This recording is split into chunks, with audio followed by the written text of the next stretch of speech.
Hurricane Dorian made landfall in the Bahamas on September 1st, destroying property and lives as it ripped through the island nation. Howard Armstrong is one of the survivors of the storm. He lost everything to the disaster, which has killed at least 50 people, with around 1,000 still missing. The 67-year-old crab fisherman has lived in Freeport for 20 years, and though the area often sees powerful storms, he and his wife still found themselves totally unprepared for the intense hurricane.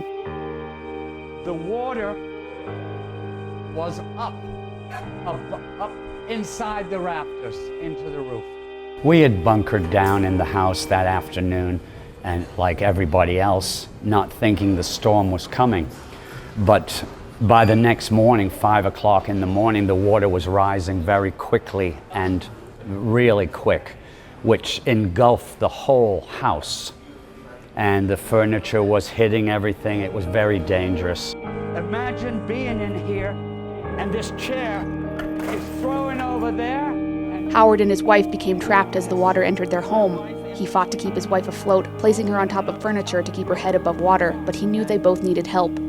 It was then that he made a desperate decision. Here, underneath the door, you can see all the appliances were hitting here. It was so dangerous. My wife was shivering from hypothermia. I imagine that's what it was. I'm not a doctor, but she told me she was very cold and sleepy. So I made a desperate to go outside and see if we could get out of the house. When I went outside, it was just far too dangerous. Sheet metal, roof trusses flying by you at the speed of the wind, waves. So I got back in the house. By this time, my wife had perished.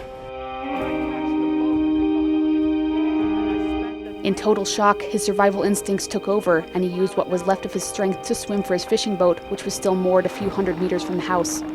It was there that he managed to spend the night while the storm raged around him. The site that met him after Dorian had finally passed will stay with him for the rest of his life. His home was in ruins, his belongings scattered to the winds, and his wife Lynn nowhere to be found. You know, all of this doesn't mean anything to me anymore. I would just like my wife back. God bless you, Lynn. Yeah, and I hope we find her. I hope we find her. Alive? I don't think so. Not after that. Despite everything, Howard is still hopeful that he will be able to rebuild his life from the debris.